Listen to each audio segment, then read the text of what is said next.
नमस्कार दोस्तों। तो आप सब कैसे हैं? आप सबका स्वागत करते हैं हम अपने चैनल वंदना काव्य। आप सब कैसे हैं बताने के लिए हमेशा की तरह कमेंट बॉक्स में हर हर महादेव जरूर लिखिए। दोस्तों, हिंदू धर्म में सावन के महीना का बहुत बड़ा महत्व है। ये सावन का पावन महीना खासकर भगवान शिव और माता पार्वती के लिए समर्पित है।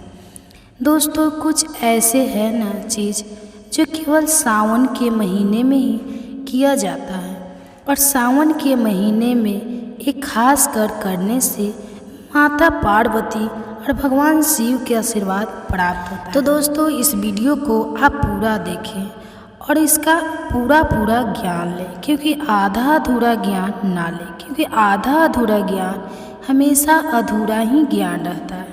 इसलिए वीडियो को पूरा देखें और आप हमारे चैनल पर नए हैं तो चैनल को सब्सक्राइब करके कमेंट बॉक्स में हर हर महादेव जरूर लिखें। दोस्तों, यह मास भगवान शिव को समर्पित है। इस महीने भोलेनाथ की पूरी श्रद्धा से पूजा अर्चना की जाती है। ऐसा माना जाता है कि सावन का महीना भगवान भोलेनाथ को सबसे प्रिय है। शिव पुराण के अनुसार शंकर भगवान सावन माह में सोमवार का व्रत करने वाले भक्तों की सारी मनोकामनाएं पूरी करते हैं। सावन के महीने का शिव भक्तों को हमेशा इंतजार रहता है और इस बार का सावन बेहद खास रहने वाला है। दोस्तों, इस बार सावन का महीना 1 महीने का होने वाला है और दोस्तों, आप लोगों को तो पता ही है कि सावन का महीना 22 जुलाई से आरंभ हुआ है और 19 अगस्त तक रहेगा, क्योंकि सावन के महीने में 29 दिन रहेंगे। वही दोस्तों, अगर आप इस पावन महीने में अपने घर के मंदिर में यह 5 चीज़ ले आते हैं तो आपकी किस्मत बदल जाएगी। आपके घर में माँ लक्ष्मी का वास हो जाएगा और आपका घर भंडार पैसों से भर जाएगा। दोस्तों, अगर आप भी अपने जीवन में महादेव और महालक्ष्मी का आशीर्वाद पाना चाहते हैं तो इस वीडियो को लाइक करके कमेंट्स में हर हर महादेव और जय माँ पार्वती लिख दें, क्योंकि भूले साथ ही इस चैनल को भी सब्सक्राइब कर लें। दोस्तों, आज संपूर्ण धरती में हिंदू घर में शायद ही कोई ऐसा घर होगा जिसमें पूजा घर ना हो, और पूजा घर वह स्थान होता है जहाँ से घर में पवित्र ऊर्जा का संचार होता है और घर में सुख शांति आती है और घर में सभी बुरी शक्तियों का नाश होता है। इसलिए आपका पूजा घर वास्तु के हिसाब से ऐसा होना चाहिए जो आपके घर में सकारात्मक ऊर्जा का संचार बेहतर तरीके से कर पाए। दोस्तों, आप लोगों ने देखा होगा हम पूजा घर में भगवान की मूर्तियाँ रखते हैं, परंतु पूजा घर में कुछ ऐसी भी चीज़ें रख देते हैं जिसकी वजह से घर की तरक्की होने की बजाय नुकसान हो जाता है। तो दोस्तों, अक्सर कुछ लोग घर के मंदिर को हल्के में ले लेते हैं और घर में रखी चीज़ों को जहां पर रखना चाहिए वहां पर नहीं रख पाते हैं। वही दोस्तों, पूजा घर में 5 चीज़ों का रखना होता है बेहद अशुभ और इस वजह से धन का नाश हो जाता है और माँ लक्ष्मी ऐसे घर को त्याग देती है। तो दोस्तों, अगर आप भी चाहते हैं कि आपके घर में सुख शांति बनी रहे तो इस वीडियो को आखिर तक जरूर देखें। दोस्तों, आज की इस वीडियो में हम आगे जानेंगे उन 3 विशेष चीज़ों के बारे में जिनका पूजा घर में होना बेहद आवश्यक माना गया है। और अगर आप भी अपने घर में सुख समृद्धि धन की कामना करते हैं तो यह 3 चीज़ें पूजा घर में होनी बेहद ज़रूरी है। तो दोस्तों, हमारे ग्रंथों में लिखा है कि प्रत्येक मनुष्य अपने घर में एक छोटा सा पूजा घर अथवा मंदिर अवश्य बनाता है, जिसके अंदर वह अपने सभी प्रिय देवी देवता तथा उनसे जुड़ी महत्वपूर्ण चीज़ें श्रद्धा भाव के साथ रखता है। वह अपने मंदिरों में देवी देवताओं की तस्वीरें, पूजा पाठ का सम्मान इत्यादि चीज़ों को भी रख देते हैं, परंतु हमारे शास्त्रों में मंदिर के अंदर कुछ चीज़ें रखना जितना फलदायक होता है उतना ही कुछ चीज़ों का रखना अमंगल और अशुभ होता है। तो दोस्तों आपके पास अभी जितने भी काम हैं उनको साइड में रख दीजिए। ध्यानपूर्वक जो आपको बताया जा रहा है उसे देखिए और सुनिए। यह कुछ वस्तुएं ऐसी हैं जिनके घर में नकारात्मक बनी रहती हैं और लड़ाई झगड़े कलेश और नुकसान ही नुकसान होता है। तो आज हम जानेंगे ऐसी ही अशुभ चीज़ों के बारे में जिन्हें कई लोग जाने अनजाने में घर के मंदिर में रख देते हैं। अगर आपके भी मंदिर में ऐसी चीज़ें रखी हुई है तो उन्हें तुरंत वहां से हटाकर किसी दूसरे स्थान पर रख दें, लेकिन पूजा घर में भूल से भी ना रखें, क्योंकि लोग ऐसा इसलिए करते हैं क्योंकि उन्हें लगता है कि यह चीज़ें धार्मिक है और इनकी भी पूजा की जानी चाहिए। दोस्तों अगर भगवान श्री कृष्ण कहते हैं कि कलयुग में मनुष्य कुछ अद्भुत चीज़ों को धार्मिक मानकर उनकी पूजा करेगा जिसे शास्त्रों में वर्जित माना गया है, वही भगवान श्री कृष्ण ने इसकी भविष्यवाणी पहले ही की हुई थी कि कलयुग में मनुष्य आर्धवा अब जानते हैं उन विशेष वस्तुओं के बारे में जो आपके पूजा घर में जरूर होना चाहिए। इन चीज़ों के पूजा घर में होने से घर में होती है धन की वर्षा और माँ लक्ष्मी करती है ऐसे घर में अस्थायी रूप से वास। तो पहली चीज़ है गंगा जल। हमारे शास्त्रों में गंगा जल को अत्यंत पवित्र माना गया है, इसलिए पूजा घर में गंगा जल का होना अत्यंत आवश्यक है।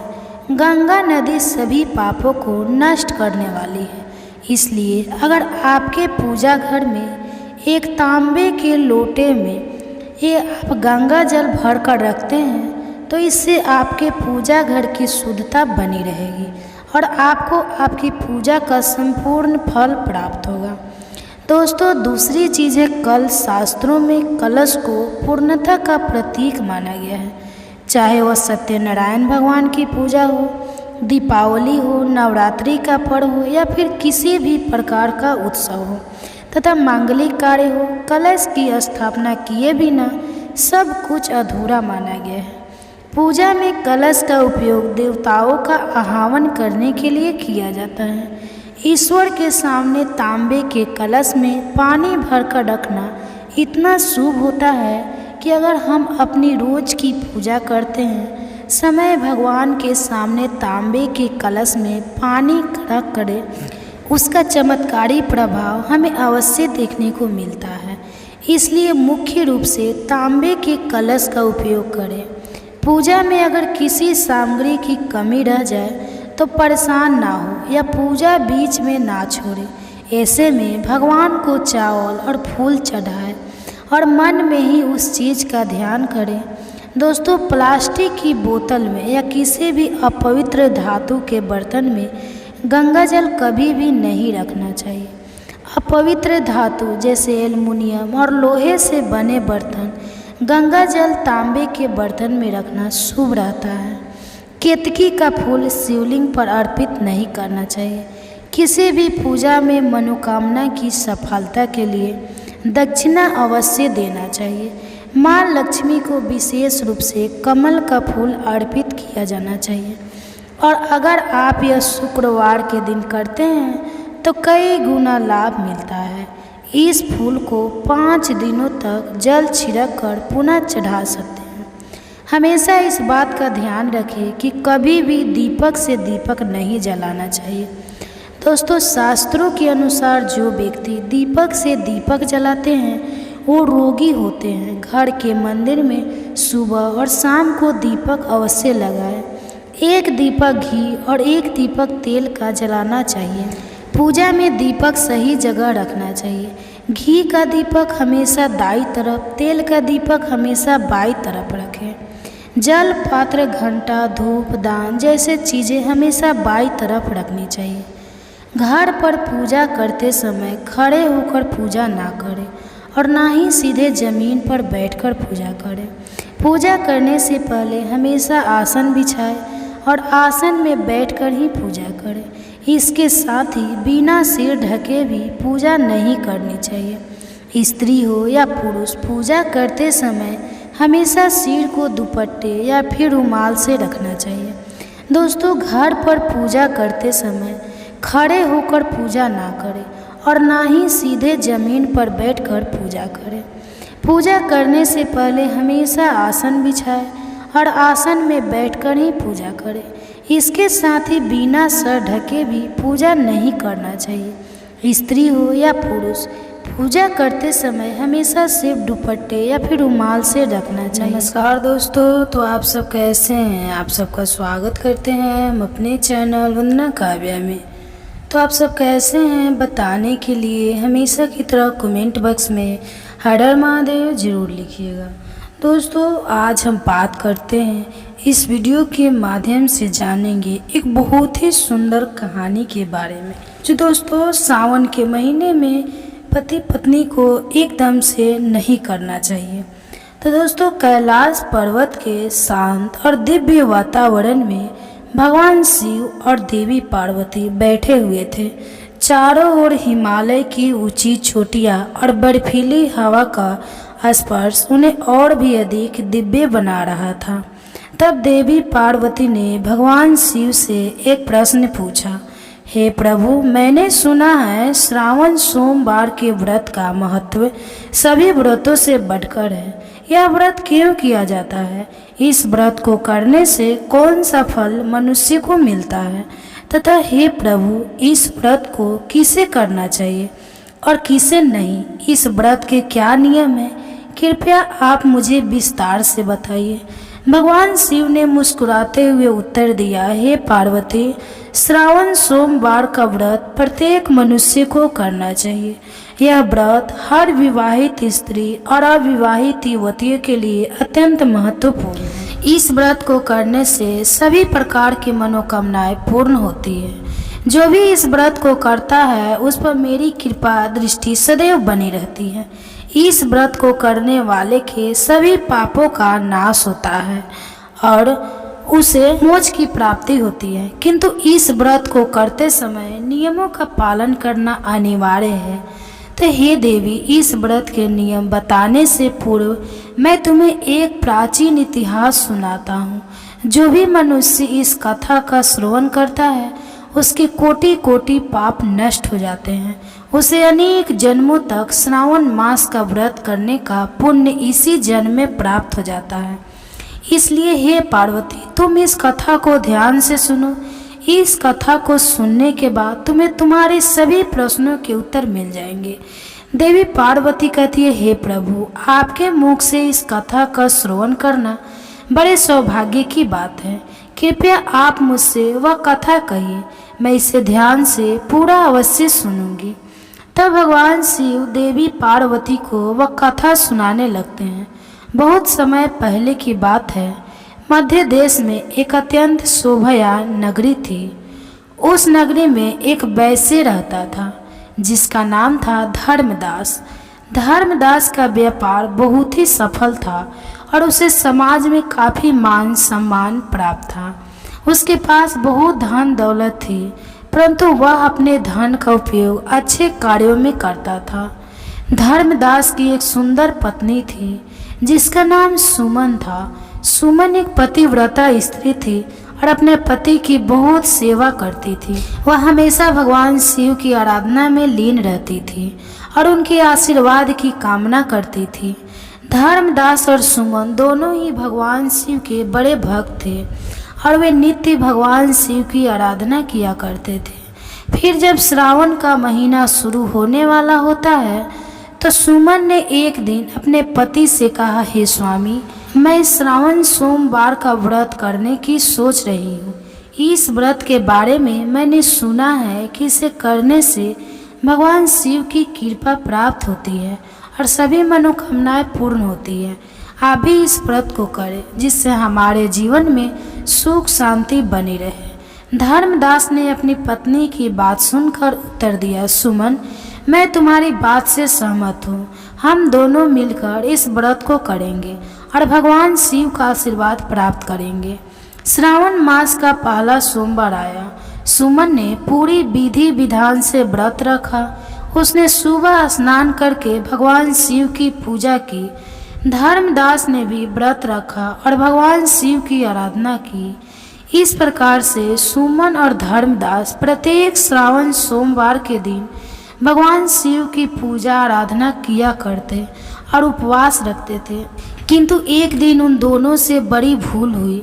श्रावण महीने के एक सोमवार के दिन सुबह के समय सुमन का पति काम से अत्यंत व्याकुल हुआ जा रहा था।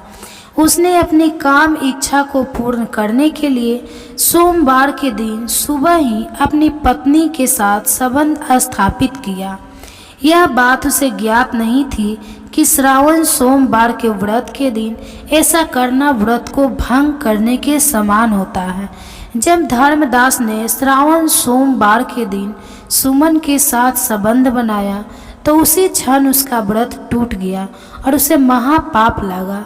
फिर दूसरे दिन धर्मदास ने अपने व्यापार के सिलसिले में एक योजना बनाई। वह व्यापार करने के लिए विदेश जाना चाहता था। धर्मदास ने विदेश जाने के लिए नदी के मार्ग से जाने का निश्चय किया। इसलिए अपने सेवकों से कहा, हे सेवकों, हमें व्यापार के लिए दूसरे देश जाना है, इसलिए तुम एक नौका लेकर आओ। फिर जब धर्मदास अपने व्यापार के लिए जाने लगा तब सुमन ने उससे कहा, हे स्वामी, आप सुरक्षित जाइए और जल्दी लौटकर वापस आइए, मैं आपका इंतजार करूंगी। तब धर्मदास कहते हैं, हे सुमन, तुम चिंता मत करो, मैं विदेश में चीज़ें बेचकर जल्दी से लौटकर आ जाऊंगा। फिर धर्मदास नौका में बैठकर नदी के रास्ते से विदेश जाने के लिए निकला। बहुत समय तक सफर करने के बाद अचानक से नदी में एक भयंकर तूफान आ गया। यात्रा के दौरान उसकी नौका एक भयंकर तूफान में फंस गई। उनकी नौका भयानक बवंडर में फंसकर डूबने लगी। नौका में फंसे सभी लोग जोर जोर से चीखने चिल्लाने लगे और फिर कुछ समय बाद वह नौका उन सभी के साथ नदी में डूब गई। इधर जब उसके पति की नौका डूबने का समाचार सुमन को मिला तो वह बहुत दुखी हो गई और जोर जोर से रोने लगी। सुमन की सास भी बहुत दुख से शोक विलाप करने लगी। सुमन की सास ने क्रोध में आकर सुमन से कहा, अरे पापनी, तेरे ही पाप के कारण आज मेरे बेटे की नौका डूब गई है। तूने अवश्य ही कोई महापाप किया होगा। तब सुमन कहती है, हे सासू माँ, आप यह क्या कह रही है? मैंने कोई पाप नहीं किया है। मैं एक सच्ची पतिव्रता नारी हूँ। मैंने कभी अपने पति के लिए अशुभ विचार नहीं किया। सुमन की सास कहती है, अरे लूट को लूटा, तू बहुत भोली बन रही है। मैं सब जानती हूँ, तेरी जैसी पापनी स्त्रियों के पति जवानी में ही मर जाते हैं। तूने ही कोई ना कोई घोर पाप किया है जिस कारण से तू विधवा हो गई है। अब तू इस घर में निवास नहीं कर सकती, इसलिए शीघ्रता से इस घर को छोड़कर चली जा। सुमन कहती है, हे सासू माँ, अब मैं कहाँ जाऊँ? मेरे पति के अलावा इस दुनिया में मेरा कोई नहीं है। कृपया आप मुझे घर से ना निकालिए। मुझे विश्वास है कि मेरे पति जीवित है और वे जरूर लौटकर आएंगे।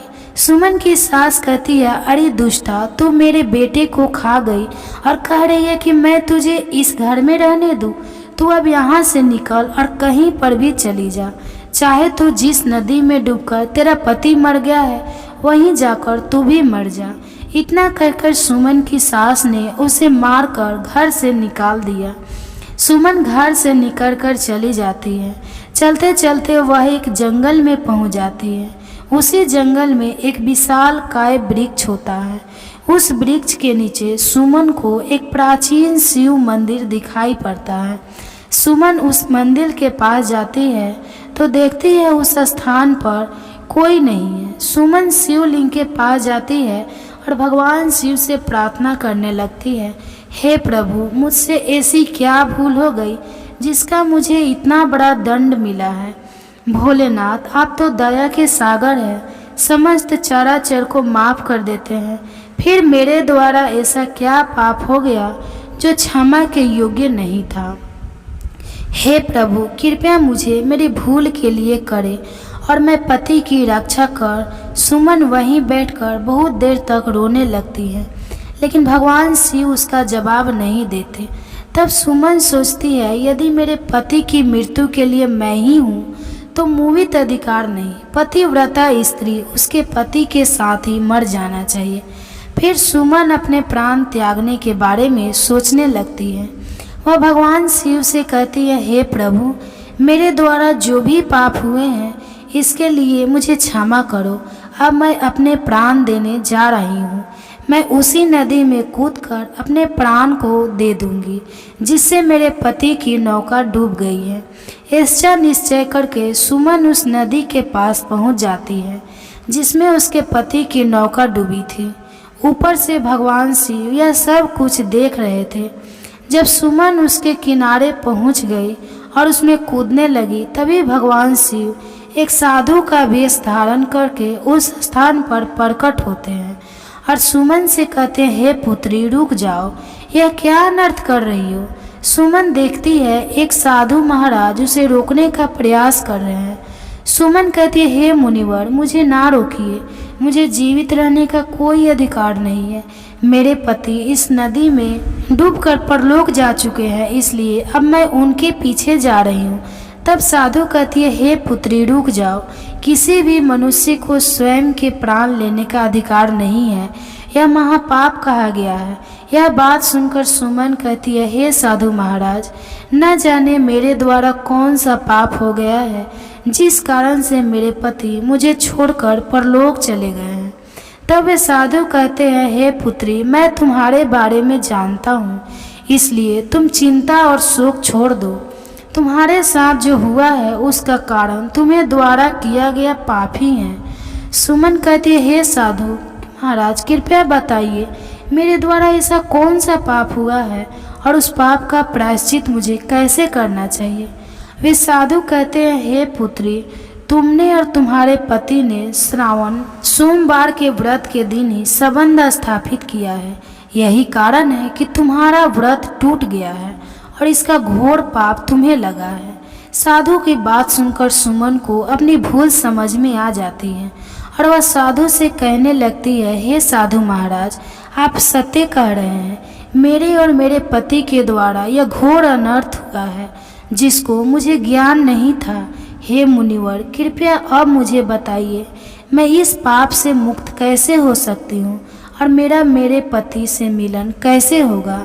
साधु रूपी भगवान शिव कहते हैं, हे पुत्री, भगवान शिव के सामने प्राण त्यागने का विचार तुम छोड़ दो। उन्होंने तुम्हारे लिए एक उपाय बताया है। यदि तुम इस उपाय को करती हो तो तुम्हारा पति तुम्हारे वापस मिल जाएगा। सुमन कहती है, हे मुनिवर, कृपया शीघ्रता से बताइए, वह कौन सा उपाय है। मैं अपने पति को वापस पाने के लिए कुछ भी कर सकती हूँ। तब वह साधु कहते हैं, पुत्री, यदि तुम अगले श्रावण सोमवार का व्रत विधि पूर्वक करोगी और ब्रह्मचार्य का पालन करोगी तो निश्चित ही तुम्हारा व्रत सफल हो जाएगा और भगवान शिव की कृपा से तुम्हें तुम्हारा पति वापस मिल जाएगा। सुमन ने साधु के चरणों में गिरकर कहा, हे महाराज, मैं अपनी बात मानूंगी और अगले साल श्रावण सोमवार का व्रत करूंगी। साधु ने उसे आशीर्वाद दिया और कहा, तुम्हारा पति तुम्हें अवश्य वापस मिलेगा। भगवान शिव की कृपा से सब कुछ ठीक हो जाएगा। फिर वे ऋषि उस स्थान से अंतर्ध्यान हो जाते हैं। उस साधु का अचानक से अदृश्य हुआ देखकर सुमन अचंभित हो जाती है। उसे समझ में आ जाता है कि साक्षात भगवान शिव ही उसे दर्शन देने के लिए आए थे। सुमन ने भगवान शिव की बात मानी और शिव मंदिर में 1 साल तक रही। उसने ब्रह्मचार्य का पालन करते हुए व्रत किया और श्रावण मास के आने का इंतजार किया।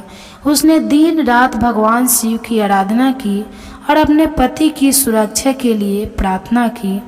अगले साल श्रावण मास आया और सुमन ने विधि पूर्वक की व्रत किया। उसने ब्रह्मचार्य का पालन करते हुए भगवान शिव की पूजा की और अपनी मनोकामना पूरी होने की प्रार्थना की। व्रत के बाद भगवान शिव प्रकट हुए और उसे दर्शन देकर कहा, हे पुत्री, तुम्हारी भक्ति और पूजा से मैं प्रसन्न हूँ। तुम्हें जो भी वर चाहिए मांग लो, मैं तुम्हारी मनोकामना को अवश्य पूर्ण करूँगा। तब सुमन कहती है, हे प्रभु, मेरे ही पाप के कारण मेरा पति से वियोग हो गया है। कृपया मुझे मेरा पति लौटा दीजिए। फिर भगवान शिव कहते हैं, हे पुत्री, तुम्हें तुम्हारा पति अवश्य प्राप्त हो जाएगा। अब तुम शीघ्रता से नदी के पास जाओ, तुम्हारा पति तुम्हें नदी के पास ही मिलेगा। इतना कहकर भगवान शिव अंतर्ध्यान हो जाते हैं। सुमन भगवान शिव को प्रणाम करती है और डरती हुई नदी के पास गई और देखा कि उसका पति धर्मदास नौका में बैठकर आ रहा है। अपने पति को जीवित देखकर सुमन बहुत प्रसन्न हुई। फिर धर्मदास नौका से किनारे पर आ गया और नौका से उतरकर उसने सुमन को देखते ही कहा, सुमन, भगवान शिव ने हमारी रक्षा की है, मैं तुम्हारे पास वापस आ गया हूँ। सुमन अपने पति को देखकर बहुत प्रसन्न हुई और उसने भगवान शिव का धन्यवाद किया। उसने कहा, प्रभु, आपकी कृपा से ही मेरे पति की जान बची है, मैं आपके प्रति सदैव कृतज्ञ रहूंगी। धर्मदास ने भी भगवान शिव का आभार व्यक्त करते हुए कहा, हे भगवान, आपकी कृपा से ही मैं जीवित हूँ। हम दोनों सदैव आपके व्रत का पालन करेंगे और आपकी आराधना करेंगे। इस प्रकार सुमन के व्रत के फल स्वरूप उसके पति की जान बच गई और उनका जीवन सुखमय हो गया। यह कथा सुनकर देवी पार्वती ने भगवान शिव को प्रणाम किया और श्रावण सोमवार व्रत की महिमा को समझा। इस कथा से यह सिद्ध होता है कि श्रावण सोमवार का व्रत अत्यंत महत्वपूर्ण है और इसे विधि पूर्वक करने से सभी प्रकार की मनोकामनाएं पूर्ण होती हैं। भगवान शिव ने कहा, हे पार्वती, श्रावण सोमवार का व्रत केवल स्त्रियां ही नहीं बल्कि पुरुष भी कर सकते हैं। यह व्रत सभी के लिए लाभकारी है। जो व्यक्ति इस व्रत को विधि पूर्वक करता है उसे मेरी कृपा प्राप्त होती है और उसके सभी कष्ट दूर हो जाते हैं। पार्वती, अब मैं तुम्हारे दूसरे प्रश्न का उत्तर देता हूँ, उसे ध्यान से सुनो। किन मनुष्य को श्रावण सोमवार का व्रत नहीं करना चाहिए? पहली है पति को छोड़कर दूसरे पुरुष के पास जाने वाली स्त्री। भगवान शिव ने बताया कि जो स्त्री अपने पति को छोड़कर किसी अन्य पुरुष के पास चली गई हो उसे श्रावण सोमवार का व्रत नहीं करना चाहिए। यह आचरण सामाजिक और नैतिक दृष्टि से अनुचित माना जाता है। विवाह एक पवित्र बंधन है और इसमें विश्वास और वफादारी का महत्व सबसे अधिक होता है। पति को छोड़कर अन्य पुरुष के पास जाने वाली स्त्री ने अपने विवाह बंधन का उल्लंघन किया होता है। यह न केवल उसके पति के साथ विश्वासघात है बल्कि समाज के नैतिक ढांचे के खिलाफ भी है। श्रावण सोमवार का व्रत जो शिव पार्वती के आदर्श प्रेम और समर्पण का प्रतीक है, ऐसे व्यक्ति द्वारा करना उचित नहीं है। दूसरा है पत्नी के अलावा अन्य स्त्री के साथ संबंध रखने वाला पुरुष। शिव जी ने कहा कि जो पुरुष अपनी पत्नी के अलावा किसी अन्य स्त्री के साथ संबंध रखता है उसे भी श्रावण सोमवार का व्रत नहीं करना चाहिए। यह आचरण भी विवाह बंधन के प्रति वफादारी का उल्लंघन है। विवाह में पति और पत्नी के बीच निष्ठा और विश्वास का बंधन होता है और इसे तोड़ना नैतिक रूप से गलत है। इस प्रकार से आचरण से समाज में असंतोष और अशांति फैलती है।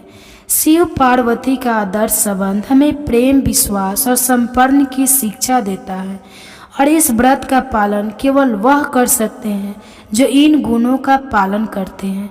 तीसरे हैं मांसाहार करने वाले लोग। शिव जी ने मांसाहार करने वालों के बारे में भी स्पष्ट रूप से बताया कि उन्हें यह व्रत नहीं करना चाहिए। शिव जी पशुपति नाथ है जो सभी प्राणियों के रक्षक है। वे किसी भी प्राणी के प्राण लेने से क्रोधित हो जाते हैं। मांसाहार से प्राणियों की हत्या होती है और यह भगवान शिव के सिद्धांतों के विपरीत है। मांसाहार करने वाले लोग व्रत के पवित्र उद्देश्य को समझने और पालन करने में असमर्थ होते हैं। श्रावण सोमवार का व्रत आत्म संयम और शुद्धि का प्रतीक है और इसका पालन वही कर सकते हैं जो अहिंसा और शांति के सिद्धांतों का पालन करते हैं। चौथी है पति का अपमान करने वाली स्त्री। शिव जी ने यह भी कहा कि जो स्त्री अपने पति का अपमान करती है और उसका सम्मान नहीं करती उसे यह व्रत नहीं रखना चाहिए। विवाह में पति और पत्नी के बीच प्रेम और सम्मान का बंधन होता है। अपमान करने वाली स्त्री इस संबंध का उल्लंघन करती है और व्रत के पवित्र उद्देश्य को नष्ट कर देती है। यह व्रत पति पत्नी के बीच प्रेम और सम्मान को बढ़ाने के लिए होता है। अपमान करने वाली स्त्री न केवल अपने पति का बल्कि स्वयं का भी अपमान करती है। शिव जी के अनुसार ऐसे व्यक्तियों को श्रावण सोमवार का व्रत नहीं करना चाहिए, क्योंकि वे इसके मूल उद्देश्य को समझने और करने में असमर्थ होते हैं। पांचवी है कपट भाव और बुरा आचरण रखने वाली स्त्री। जो स्त्री मन में कपट भाव रखती हो और दूसरों के साथ बुरा आचरण करती हो, उसे भी सावन सोमवार का व्रत नहीं करना चाहिए। कपट और बुरे आचरण से यह व्रत अधूरा और निष्फल हो जाता है। व्रत का उद्देश्य आत्मसंयम और आत्मशुद्धि है और इसका पालन वही कर सकते हैं जिनका मन और आचरण शुद्ध और पवित्र हो। इस प्रकार भगवान शिव ने देवी पार्वती को सावन सोमवार व्रत की महिमा बताई और यह कथा युगों युगों तक लोगों को प्रेरित करती रही। हर सावन मास में हजारों लोग इस व्रत को करते हैं और भगवान शिव का आशीर्वाद प्राप्त करते हैं। तो दोस्तों, आपको यह कथा कैसी लगी कमेंट्स करके अवश्य बताएं। जानकारी अच्छी लगी तो वीडियो को लाइक जरूर करें और कमेंट्स में हर हर महादेव जरूर लिखें। धन्यवाद दोस्तों। आज हम बात करते हैं कुछ उपायों के बारे में जो सिर्फ सावन के सोमवार को ही इस उपाय को आप कर सकते हैं। दोस्तों, सावन का पहला सोमवार तो चला गया, अब बारी है दूसरे सोमवार को जो 29 जुलाई को पड़ रहा है। दोस्तों, इस दिन सोमवार की रात उपाय करने से भगवान शिव बहुत जल्दी प्रसन्न होते हैं। इस दिन बना दिव्य महाशुभ संयोग, इस दिन मतलब सावन के दूसरे सोमवार की रात चुपचाप एक मुट्ठी नमक फेंक दे, यहाँ गरीब हो जाएगी। दोस्तों जो भी गरीबी हो जाएगी खत्म हो जाएगी। जो भी गरीब व्यक्ति है वो अमीर हो जाएगा। तो एक महीने में धन दौलत बढ़ते चले जाए। तो दोस्तों, आपके जीवन में दूर हो जाएंगे और सुख आपके कदमों में आ जाएंगे और आप एक महीने के अंदर करोड़पति बन जाओगे। अगर आप मात्र एक मुट्ठी नमक चुपचाप यहाँ फेंक देते हैं तो दोस्तों, ये सब उपाय करने के बाद सोमवार के दिन आपको माला माल कर देता है।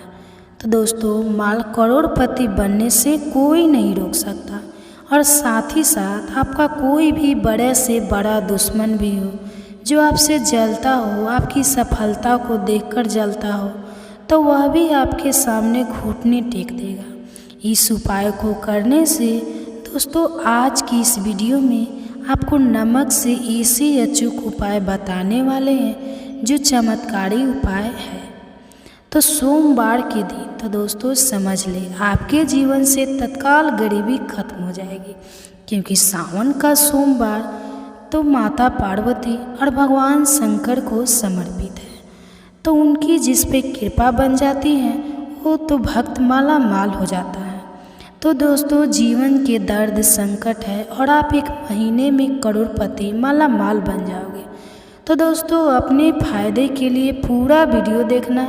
यह वीडियो आपको ज़रूरी माला माल बना देगी। आपके और आपके परिवार के भलाई के हेतु इस वीडियो को आप पूरा देखना। और दोस्तों, वीडियो को शुरू करें सबसे पहले तो आपसे रिक्वेस्ट करते हैं कि माता रानी वीडियो को लाइक कर देना सबसे पहले, और सच्चे दिल से कमेंट बॉक्स में हर हर महादेव जरूर लिखना दोस्तों, जिससे माता की कृपा और महादेव की कृपा आपके और आपके पूरे परिवार के ऊपर सदैव बनी रहे।